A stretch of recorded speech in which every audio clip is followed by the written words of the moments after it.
Assalamualaikum warahmatullahi wabarakatuh. Selamat pagi anak-anak. Bagaimana kabarmu hari ini? Sehat ya? Oke, kita sampai di pembelajaran ketiga, subtema 5, subtema 3. Ayo, siapa yang masih ingat pembelajaran kemarin? Kita minggu kemarin telah belajar perubahan cuaca. Kira-kira apa saja yang harus kita lakukan ketika cuaca itu berubah-ubah? Nah, otomatis kita harus selalu menjaga kesehatan, selalu berolahraga, dan lain sebagainya. Dan pada minggu kali ini kita akan belajar masih muatan bahasa Indonesia, yaitu tema 3 tentang pengaruh perubahan cuaca terhadap kehidupan manusia. Untuk mengawali pembelajaran hari ini, mari kita membaca basmalah bersama. Bismillahirrahmanirrahim. Adapun tujuan pembelajaran kali ini yaitu yang pertama, siswa dapat mengetahui pengaruh perubahan cuaca. Yang kedua, siswa dapat menyusun kata acak untuk menjadi sebuah kalimat. Yang ketiga, siswa dapat melengkapi paragraf rumpang. Dan yang keempat yaitu siswa dapat mengetahui surat elektronik atau surel tentang perubahan cuaca. Dan yang kelima yaitu siswa mengetahui imbuhan dalam bahasa Indonesia. Mari kita bahas bersatu persatu. Nah, untuk pengaruh cuaca itu sendiri, Indonesia yang merupakan negara agraris sangat memperhatikan perubahan cuaca. Cuaca mempunyai peranan yang sangat besar terhadap kehidupan manusia, seperti dalam bidang pertanian, transportasi, dan telekomunikasi, dan lain-lain. Nah, untuk bidang pertanian itu sendiri, tanaman akan mengalami kerusakan karena tidak mampu menyesuaikan diri dengan perubahan cuaca. Tanaman dapat kekeringan, mudah terserang hama, bahkan kebanjiran, sehingga petani dapat gagal panen. Nah, pada gambar di samping ini ada dampak perubahan cuaca bagi petani.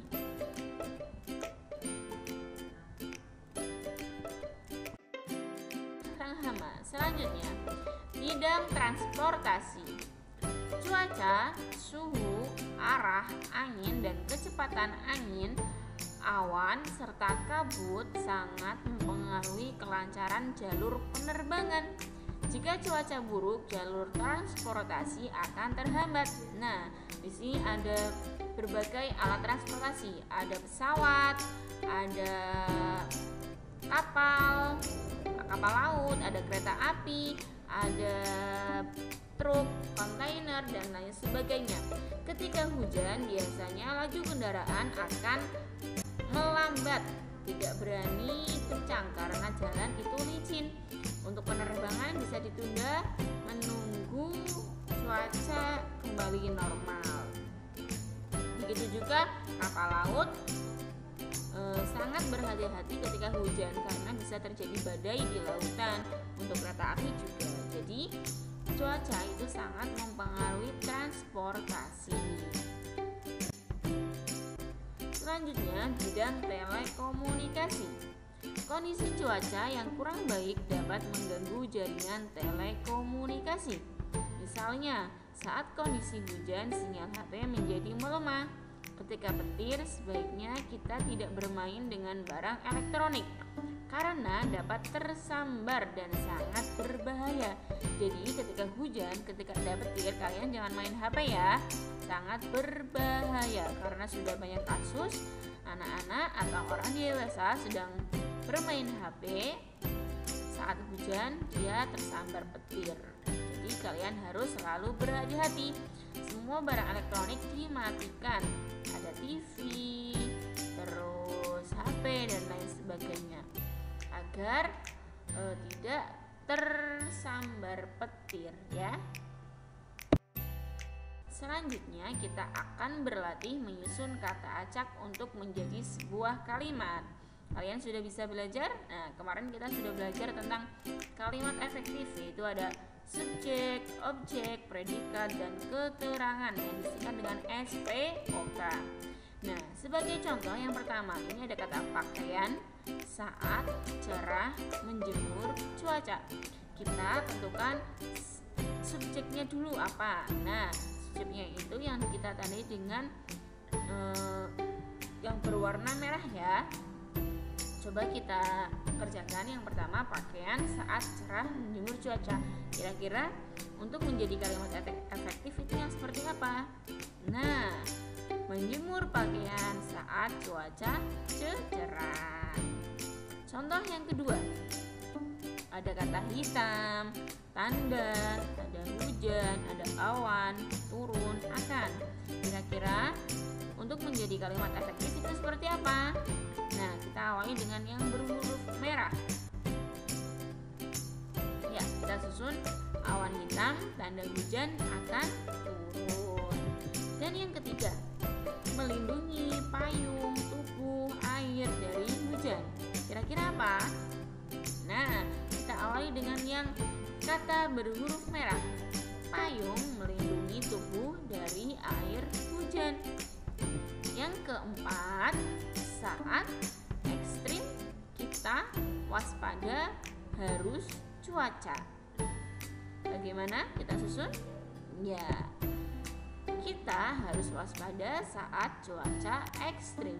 Kalian nanti bisa berlatih di buku mozaik kalian sudah ada kata acak.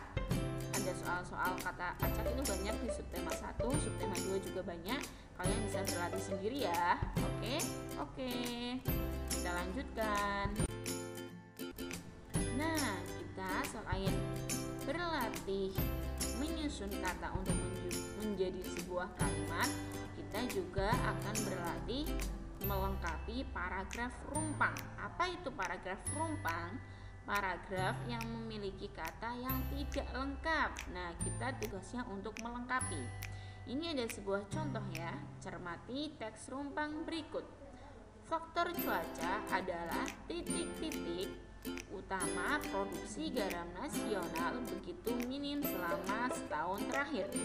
Hal lainnya yang menjadi produksi garam di Indonesia relatif sedikit adalah titik-titik. Garam masih dilakukan secara tradisional. Kata bentukan yang tepat untuk melengkapi paragraf yang rumpang tersebut adalah apa yo? Disebabkan utama? Tidak. Menyebabkan utama?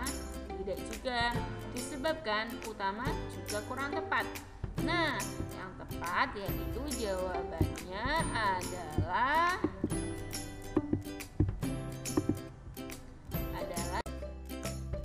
Nah, kita juga akan belajar tentang surel. Apa itu surel? Surel adalah surat elektronik. Nah, apa saja sih yang perlu diperhatikan pada surat elektronik? Antara lain, yang pertama, apa isi surat tersebut? Yang kedua, siapa yang menulis surat? Yang ketiga, kapan surat tersebut dibuat? Yang keempat, untuk siapa surat tersebut? Yang kelima, di mana surat tersebut dibuat? Dan yang keenam, menggunakan kalimat efektif. Nah, ini adalah contoh surat berikut. Nah, tadi pertanyaan yang pertama, apa di mana dibuat? Di Denpasar. Kapan? Minggu 3 Februari 2019. Siapa yang mengirimkan? Yaitu Ratna. Alamatnya di mana? Jalan Kusuma nomor 46 Surabaya. Nah, surat ini ditujukan kepada siapa? Nah, kepada Ratna. Yang membuat itu adalah Anissa. Surat dari Anissa untuk Ratna di Surabaya. Apa isi surat itu? Apa yo? Nah, coba kita baca ya. Temanku Ratna, hai Ratna, bagaimana kabarmu di sana? Kalau aku di sini baik-baik saja. Aku berharap dirimu juga baik-baik saja. Ratna, pada liburan akhir semester yang lalu, aku pergi ke pantai bersama keluargaku. Aku pergi ke pantai Sanur. Di sana pantainya sangat indah. Aku bisa melihat laut yang luas. Aku juga bisa bermain-main air dan pasir. Aku merasa sangat bahagia sekali. Ratna, aku tunggu ceritamu di liburan kali ini juga ya. Jangan lupa balas suratku ini secepatnya ya. Salam hangat, Anissa.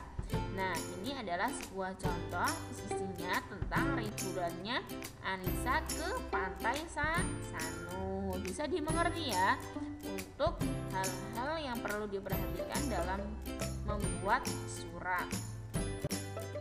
Oke, selanjutnya kita akan mengenal imbuhan dalam bahasa Indonesia.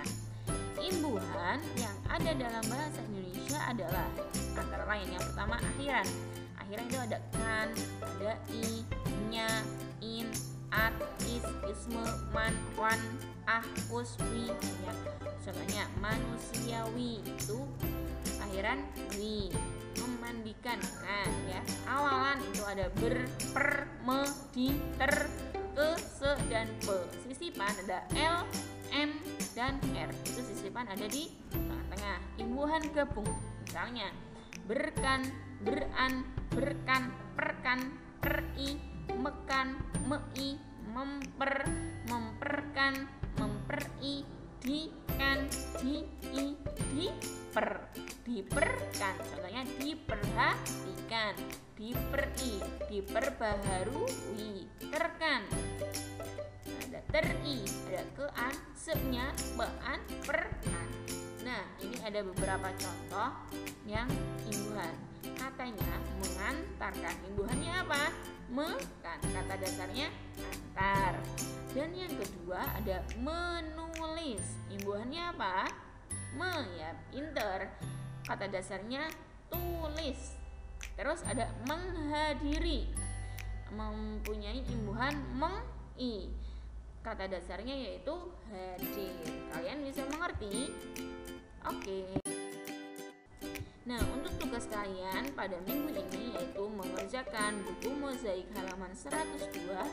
Ayo bereksplorasi, dan halaman 112. Ayo lakukan. Selamat mengerjakan ya. Terima kasih. Kita akhiri dengan bacaan hamdalah. Alhamdulillahirabbil alamin.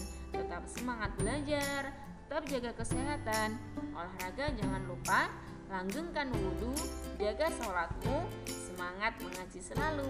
Oke, selamat belajar. Assalamualaikum warahmatullahi wabarakatuh.